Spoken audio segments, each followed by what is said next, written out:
Hello, my name is Alex Gwynn. I'm a graphic designer and paper engineer with a decade of experience designing paper toys and paper crafts. In this video, we'll be building this dog stolen ape car to go to Pride Parade paper toy designed by Claudia Plescia. I hope I'm pronouncing that correctly, and I apologise if I'm not. So we're going to be building that toy. We're going to be talking about fold over elements in paper toy design, both how I personally like to design them and how I build them, because the two are different things. And we'll probably also be touching upon Pride parades, and I feel like you can't really touch upon the topic of pride without also touching upon the topic of shame. So this is just going to be another quite relaxed video here in my Corona corner. Feel free to break out your cutting mats and build along with me. Now I have an A5 version of the template here, but I did think ahead and cut one out earlier because the cutting is the most boring part in a video. So I've cut out most of it, but you'll notice certain elements are not cut out because they're fold overs. Now fold over sections are sections that, I know, surprise surprise, fold over back onto themselves. So in this example here we have this little dog and it folds back onto itself when we glue the backs of the pages together.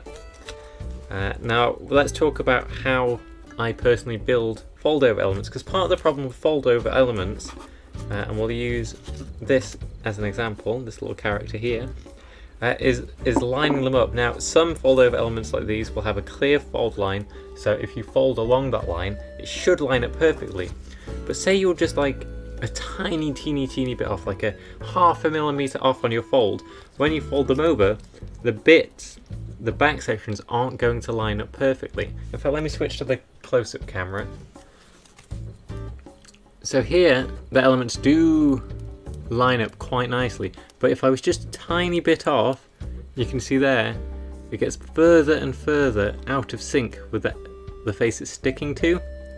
And so the way I like to build them is, as you can see with a lot of these, I cut out key sections around each side for some level of symmetry. So for example, in this dog here, I've cut out around the head and I've cut out around the inner leg here, so I know that when I fold it over I need to line up those sections. Similarly here, I've cut out around this dog's ear and paw, so I know I just have to line those up. So when I fold it, let's switch back. So when I fold it, I know I just have to connect these two bits together, and you can see right now I'm just a tiny bit off. That ear is off center, and I just need to line it up and then fold like so. Then what I'll usually do is cut them out once I've glued the pages together, but this can be quite difficult on thicker card. So for example, if I was to glue this page over, can I zoom in a bit? If I was to glue this page down and then try and cut it, I'm now cutting through twice the thickness of the card, which can be quite difficult. Like, luckily I do have some nice scissors for this. I'll probably be using this pair because they're really sharp and pointy in these corners to let me get into these nitty-gritty sections. In fact, let's do a little test run here. Now, did you see that? Let's switch camera because that's interesting. You can see part of the problem with this thicker card, because I think this card is, it feels like 160 GSM card, so not a particularly thick card, but when we fold it over we're doubling that, so it's 320 GSM card, so really thick. And if I try and cut it, you might see the scissors slip here. You see that? As I try and close them, they naturally move back until they get to a certain point where the force of the paper and the force of the scissors kind of meets this equilibrium, and then they can cut. But before that, they slide off the page, and that can make it really hard to do nice cuts. And that leaves us with two options. We can either try and cut out these elements all whilst flat and then fold them over and glue them together, or we can try and save time by folding them over and then cutting them like this one, because we'll be cutting both layers at the same time, so we know for a fact they'll line up. Now, which one am I going to do for this? I think because these graphics have this nice white outline around them, they have this almost like halo around them, I'm just going to cut them out whilst flat and then fold them over, because these are really detailed shapes that I think I'm going to have to get a craft knife involved in this. I'm probably going to have to switch out different pairs of scissors, and it's going to be quite difficult. And actually a little bit tedious. Tell you what, here's what we'll do. We'll start with the car itself so we can see a bit more of the model come together before I spend a while just cutting out elements. Because I did start the video by saying how tedious cutting out elements can be. This papercraft was linked to me on a Discord that I'm on a lot. That's run by Neon Neuron, who's a fellow paper toy designer. In fact, I'll link to the Discord in the description. I hang out in there a lot and we talk about papercraft and design and things. And someone linked to this papercraft, I believe it was Luke Glued, whose model I built in the last episode. And it was a pay what you want project, which I love. I'm all about that. I've been converting various projects on my web store to be pay what you want. But it had really interesting phrasing. I believe they phrased it as pay what you think is a fair price. And now that I found very interesting. From a marketing perspective, the phrasing on that is very different. Now the way I call it on my website, the pay what you want, I call it pick a price. So you can pay nothing, you can pay $2, and it's kind of just gently encouraged that you should pay for things even though they're free, because I spent a lot of time and energy on them. But the phrasing of pick a price you think is fair, now that's very different. But I struggled to think about what is a fair price. Just the changing of the phrase of the question really got my noggin jogging. I paid, for the sake of transparency, $3 for this download, which I felt was a fair price for a digital file. But that said, I charge more than that for my toys. I can't really be fully subjective with those though, but I think downloading this toy and seeing the phrasing pick a price you think is fair has made me reevaluate how much I charge for my own work. The tabs on this project aren't numbered, but I don't feel like they necessarily need to be because it's such a straightforward design. I can't imagine a lot of people are going to get lost. I'm interested to see how the back of the ape car comes together, because it's kind of like a tray. You can see here I folded it back upon itself to build this tray. I've got a little flat version of the template here, and you can see just how packed the page is with pieces. The page is packed with pieces of paper pups, so if there's very little dead space on the page. I mean, look how tight it is up in this top corner here. There's the pride flag, a little dog's head that sticks out of the window. Oh, I didn't cut that out. Oh no, how foolish of me. This dog's head comes out of this little slot here, but I hadn't noticed it until now.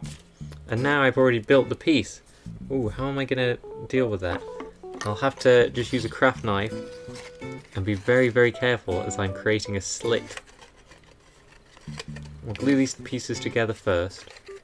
And it's not just the template that is packed with texture and things to look at, the texture of the pieces themselves. For example, the ape cart. Here in the back we've got a speaker, we've got music, we've got like graphics on the window, there's a tiny adorable dog in the back, we've got a megaphone and confetti. This model in terms of shape is very simple, but in terms of texture is absolutely charming. Okay, so here's the back of the truck. This is what I was interested to see earlier. So let's switch cameras. The way this piece comes together is that you fold it up so that these faces meet, and then you glue down these tabs and then fold this piece over them. Or do I have to glue the back of that piece at all? I think I just have to glue those tabs in place, which will hold this whole tray in place, and then I can glue these faces. I think that's probably the way to go. The texture on the tabs, although they're white, and it may seem like there isn't any bleed on them, there's an ever so slight bleed on each tab of only like a millimetre or two. But that's all you need sometimes. For example, here on the back, my fold, is that in focus? There we go. My fold is less than accurate. You can see here there's probably like a millimetre of the tab showing, but you can't really see it because the texture carries on. I was gonna complain, if I'm honest, about the tabs being white and not having bleed, but they have enough bleed, and enough bleed is enough, surprisingly.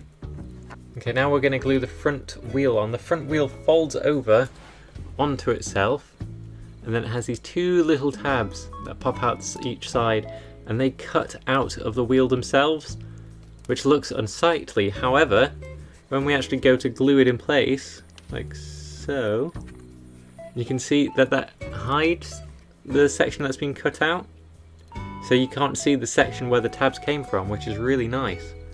The two other wheels of the ape car are separate pieces which are glued on, but there's a nice little guide here of a very faint white line to help glue them in place.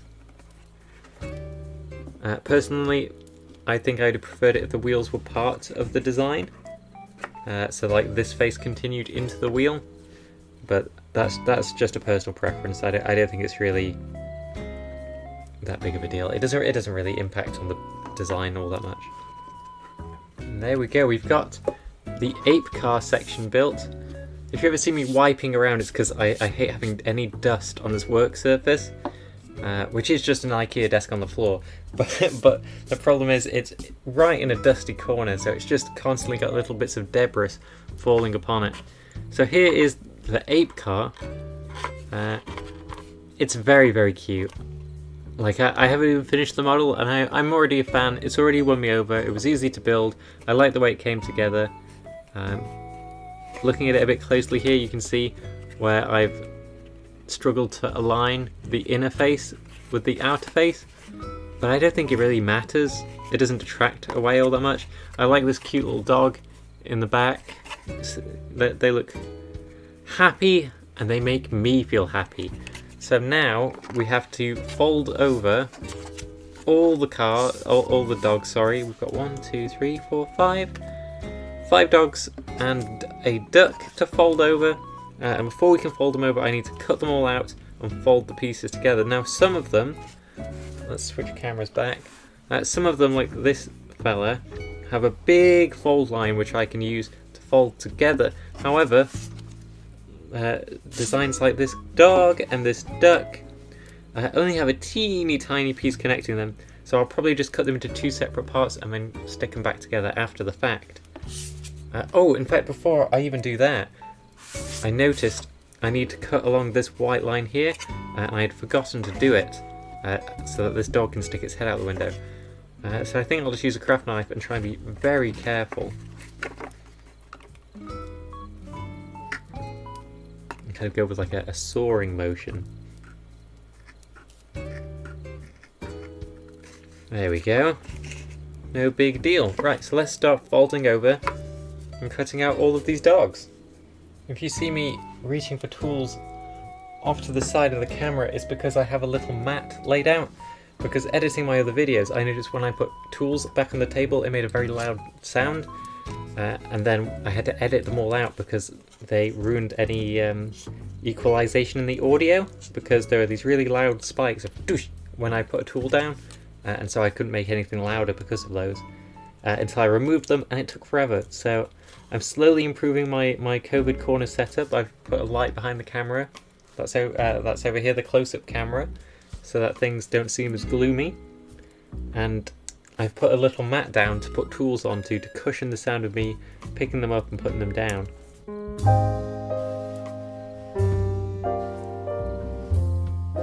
Hey, hello. Hello.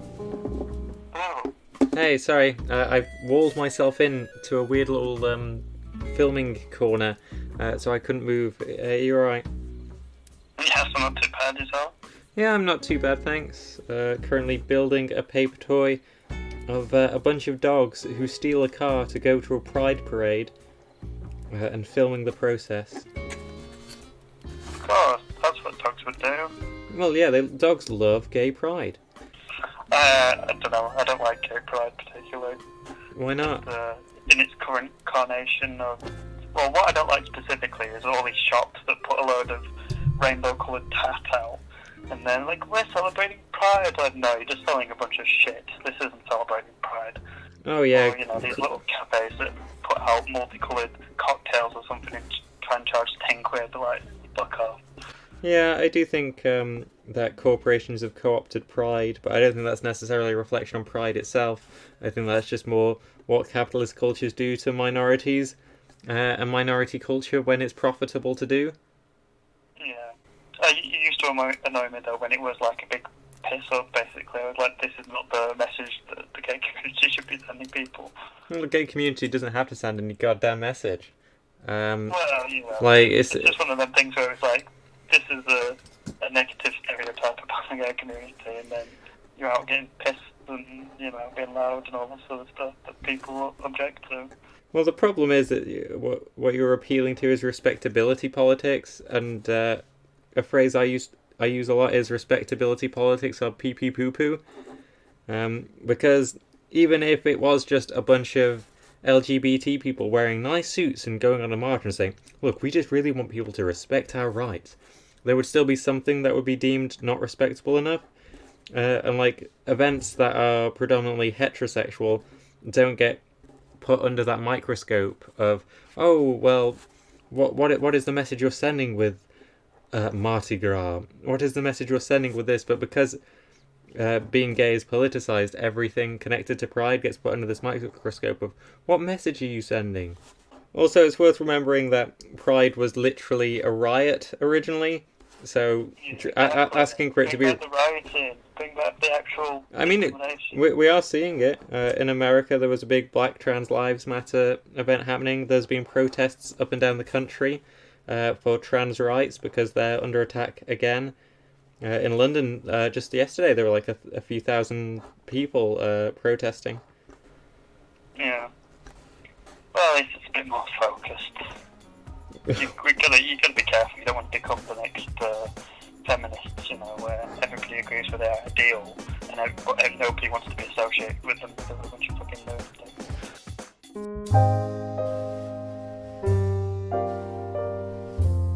But a lot of people, even if lockdown ends, are just going back to a world that shits upon them constantly. Yeah, well, that's their own fault, isn't it? They can do something about it. What can they do about it? If you're a black person, you get shot at... Anything, like what? Like protest? Discriminated on because you're black in 2020. Yeah, what are you talking about? Of course people... Do you think racism ended? Oh, I could be successful, but the world's putting me down on it. Maybe, but maybe black people are just more likely to commit crimes, and that's just a fact of the world. And if they didn't commit crimes... Oh my god, when did you become like an actual racist? What? I don't remember any riots over gay marriage. Bitch, Pride started as a riot. Yeah. Yeah. Gay marriage in particular. Gay rights, gay marriage being one of the most predominant... No, you said gay rights already, and then you said gay marriage. Stonewall's a riot, and it started a riot movement here. We had the exact same thing in the UK. Disabled rights were also one with riots, with violence, with disruption to capital. Well, disabled rights. Fucking disabled people don't have any rights. What the fuck are you saying, disabled people don't have any rights?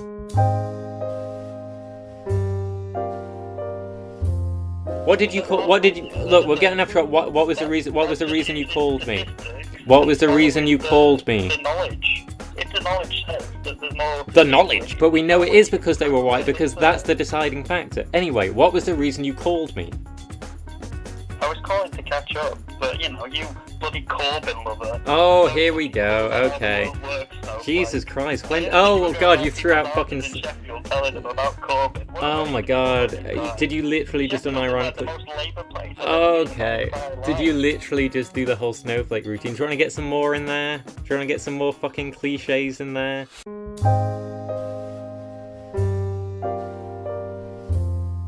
That's a systematic bias. Prove it! What do you mean prove it? She said so! She's pushing policies to walk back my basic human rights! Oh, my phone's turning off. Hang on, my phone's turning off. Fuck me. Oh, let's take a break. Okay, well, I'm back. I took a little break after that heated discussion. But whilst I was having that heated discussion, I managed to cut out all of the little pieces of dog. And I'd already previously cut out this flag because I think this flag is going to cause some issues. Wow, what a disappointing call. I think the most disappointing part of it isn't even... Well, aside from them calling someone a snowflake unironically in the year of our Lord 2020, is I would have agreed with him probably like 4 years ago. As embarrassing as it is, I definitely went through a bit of a reactionary phase, and would have probably agreed with those talking points. Who would have thought going from a perceived straight white guy to being a put upon minority, you would suddenly be aware of systematic biases? Who would have seen that one coming? But I guess that is somewhat fitting for this video about dogs stealing a car to go to Pride. Is someone ignoring the history of disruption to capital, of riots, and protests, which is how Pride began as a means to get effective political change. See, I had planned a whole segment about Pride in my notes here, and it's I'll be honest, it's a bit disrupted now. That discussion I just had on the phone talked a lot about Black Lives Matter, and it talked about Pride and how the public perceived them. And I think, and similarly, how I just said about like just 4 years ago or so, I probably would have agreed with that sentiment. 4 years ago, I was not a big fan of the Pride flag with the black and brown stripes in it. Not just from a branding perspective, which now Pride's branding is going to be very interesting to see, because the rainbow imagery has been co-opted for the NHS here in this country. But I just didn't get it. I just couldn't understand why you would, like, you know, to use a word perhaps not very carefully, muddy the waters. I just couldn't see why you would take something like Pride and then racialize it. But I think events such as Black Lives Matter and such as all the talking points said have pointed out how important intersectionality is, and I've definitely come to adopt a more intersectional worldview, because going from being perceived as a straight white guy to being perceived as a minority, it does make you very aware of systematic biases and the way other minorities are treated. And so I've become a lot more intersectional in my worldview, and so now I think more than ever, I think it becomes clear why we need things like the Pride flag with the black and brown stripes, why we need to have intersectionality, because a lot of the struggles we have are the same. Not the exact same, there's different causes. Oh, I was trying to not make noise for the microphone.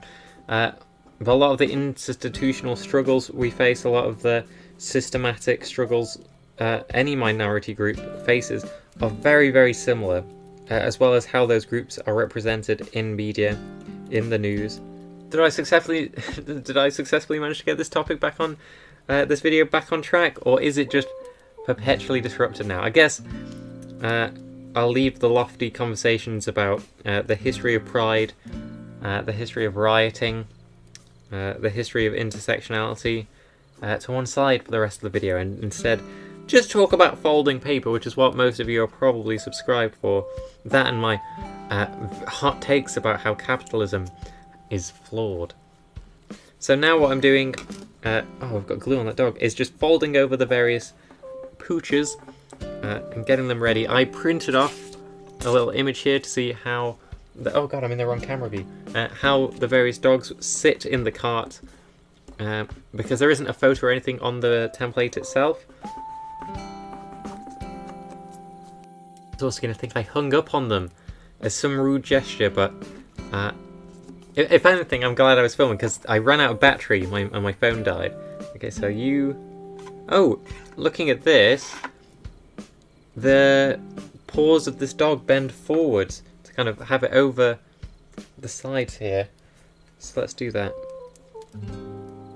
There we go. That's a bit awkward, but there we go. So you can sit there. Oh, that's very nice. You kind of, let's switch cameras. I folded the dog's arms forward, like so. Ooh. And now He clings onto the side. How cute is that? Oh, that's very nice. Okay, so you can go there. The big dog sits like so. Then this dog does something similar, but his paws fold over the top.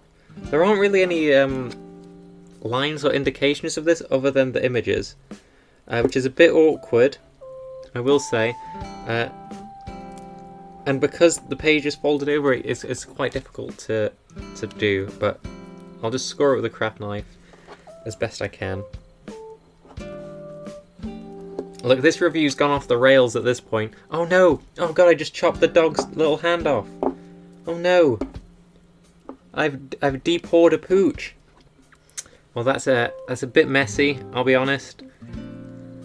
I don't know if I can make it less messy. It's not perfect, but it's fine. There we go, you can sit there. Oh, you're kind of leaning. Oh, I've got to stick the dog's head out of the window because we made a little slit for that earlier. I'm not a fan of attaching things this way where there's a gap and you put 2 tabs into the slit and then fold them out. I'm not a fan of it just because in general the page wants to lie flat and the 2 tabs are going to be fighting against the page, and so if we imagine this is the surface, they'll both be stuck against it. God, what's wrong with my fingers? I can't straighten them out. Oh, that's not good. Look at that. I can't do it. Okay, anyway, they'll be stuck like that, and then one will give out, and the whole thing will sit at a weird angle. There we go, we'll jam that in there. Kind of looks like a dog, or maybe a horse. Kind of like a horsey dog. There we go, that's there. Now the instructions don't say to glue these dogs to anything, but I'm just gonna glue them in place. Am I gonna do that? No, let's not do it. I've changed my mind, as is my right. Now this flag. Oh god, I'm knocking everything over in my excitement to finish. Let's change camera and get the last little bits of positioning in place. Okay, we've got that, this dog. Oh god, I've knocked everything over. These dogs, there's too many dogs. I'm just knocking dogs everywhere. Got one dog at the back there. This guy kind of hangs onto the side. You can kind of sit in the back like so. This guy is going to sit up here. Wow, they're really excited to go to Pride. And the flag, I think they've glued the flag to the other dog to make it stay in place, if I'm honest. Oh, I know what I'll do. Hang on, I'll go get a little clip just to add some weight to the bottom. I have a bag of teeny tiny little clips, perhaps still too big. And I use these sometimes just to hold things in place whilst I'm gluing. Let's move everything off the table. And so what I'm going to do is just attach one of those to the bottom of the flag, like so. And then, hey, there we go. Oh no, I lost another dog, he's fallen in. Come on, stay. There we go, look at that. Wow, let's clear the background and then I'll finish up this review. So there we have it, we have Claudia Plescia. Again, sorry if I'm not pronouncing that right. And it's a paper toy of dogs stealing an ape car to go to Pride. It is adorable. I think, look, I have to be somewhat critical as a review, just because these dogs were really difficult to cut out and put together, because they're foldovers. I didn't think I was going to like the little white halo around the dog designs, but I do think that is necessary for this design, and if I'm honest, now that it's built and in front of me, I don't think it detracts away from the design at all. I quite like it, but I will say the process of putting together all of these dogs and cutting them out so that they can fold over was really tedious. The actual ape car itself was a treat to put together. It came together really quickly, really simple. I like the way that they implemented this front wheel so that the tabs that are cut out of the wheel are hidden in the final thing. Really nice, but just cutting out the dogs was quite difficult. There's a lot of really small areas that I had to get in there with a craft knife. Perhaps it would have been less difficult to cut them out if I hadn't been simultaneously having an argument about racism and pride. This review probably is way over the tracks, but I'll put in some nice pictures as always. God, I'm just dropping dogs all over the place. Claudia, I hope that you make more of these little sets. I'd love to see more animals go to more events. Perhaps different events just to have different colour schemes. You could have cats going to a trans rights rally. You could have a bunch of lizards going to a Black Lives Matter event. Different animals, different vehicles, different events. I'd love to see them and I'd love to build them. As an ending note for this video, if individuals are racist and then those individuals create a system, that system probably has some racist undertones. Systematic racism exists. Gosh. But hey, I'm just a lefty Corbynite snowflake. And one day I'll see. One day. Alright, thank you so much. Keep folding. That's this video. Boy howdy. I'm gonna end this video by flying a little intersectional flag into the camera. Woo! Look at him go. Arf arf. Trans rights. Arf arf. Do do do do.